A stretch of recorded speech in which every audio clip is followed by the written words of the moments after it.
There are 6 things that you should do before buying a home in Florida, and 1 thing that you should do before closing. I'm Randy Jenkins, and here we go. Is the home in a flood zone? This is how we see flood zones on the property appraiser map.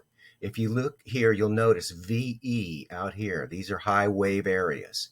AE, that's shown here, is 10 feet, 10 feet, 9 feet. These are AE. It's the second worst flood zone. Here is X. This is where the land is higher, and these homes are not in a flood zone. They are in a mandatory evacuation zone. Here's more AE. What I'm hoping to do is to show you some of the A. This is A. This is the next worst. Well, it's actually the best flood zone. If you're in a flood zone, is A, and then all the clear is X. So the darker the color, the more the lower the elevation, and therefore the higher the flood risk. As far as mandatory evacuation zones go, if you're west of 19, you're in a mandatory evacuation zone. If you're east of 19, you're not necessarily. If you get around the Anclote River or the Cody River, you could be in a mandatory evacuation zone. The next question you have to ask is, where are the sinkhole or settlement homes relative to the home that I'm buying?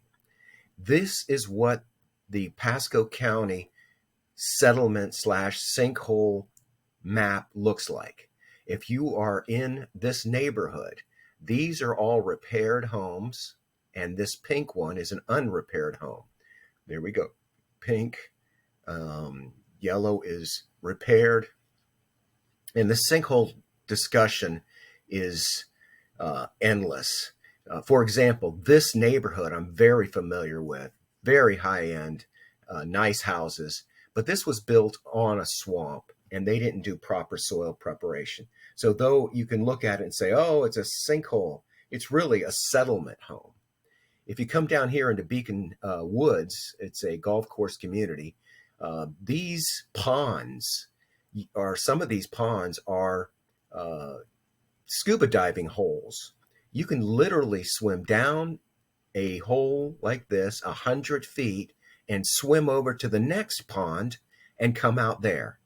And don't do it. It's very, very dangerous. But back in the day, independent insurance agents would walk down the street and say, oh, you're over an underground aquifer. You have cracks on the side of your house. That might be settlement activity.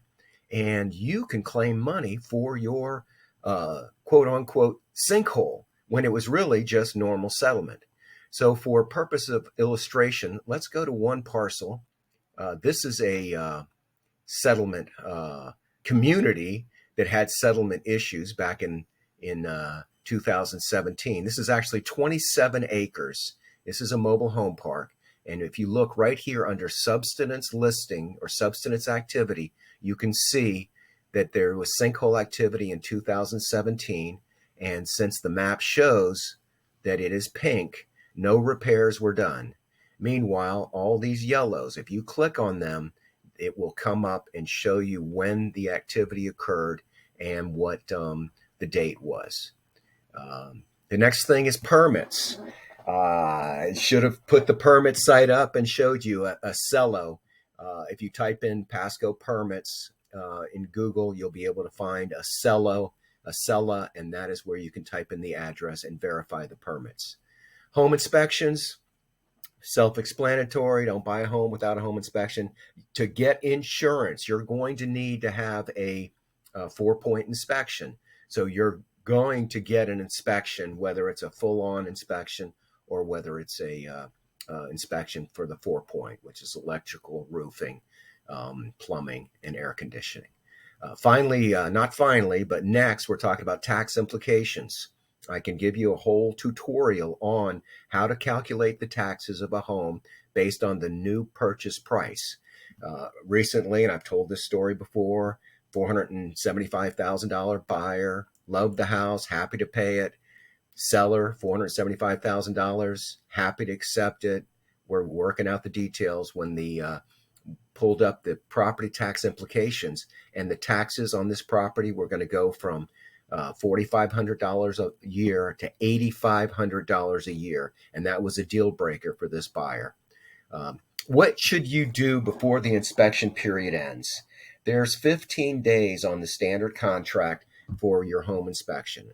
On the 13th or 14th day, you should go knock on the neighbors' doors and say, hey, I'm buying this house. I'm pretty excited about it. I just wanted to say hello. Because they're going to tell you, oh my God, this house had this or that, or some kind of observation that you're going to find out after you buy it. And if there's possibly a deal breaker in some of the information that you discover, you want to know about it before you close. And I urge any buyers to do this before it's late and you've already bought it. I'm Randy Jenkins. I'm going to do my daily market report right now. The big thing is that active listings since October 13th have gone from 2,581 homes in Pasco County to 2,950. In Pinellas County, we've gone from 4,250 to 4,900. In Hillsborough County, 4,100 to 4,500.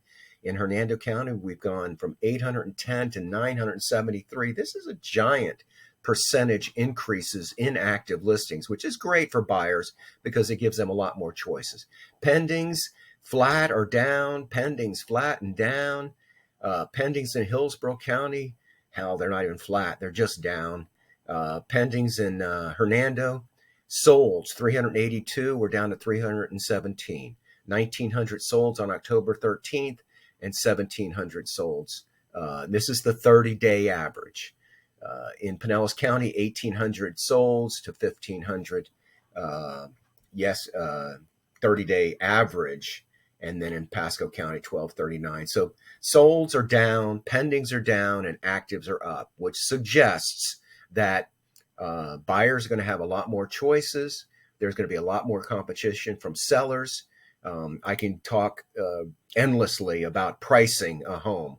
And the way that I would price a home is that I would work with my sellers on a Zoom call, and we would look at the raw data on what is happening in the neighborhood.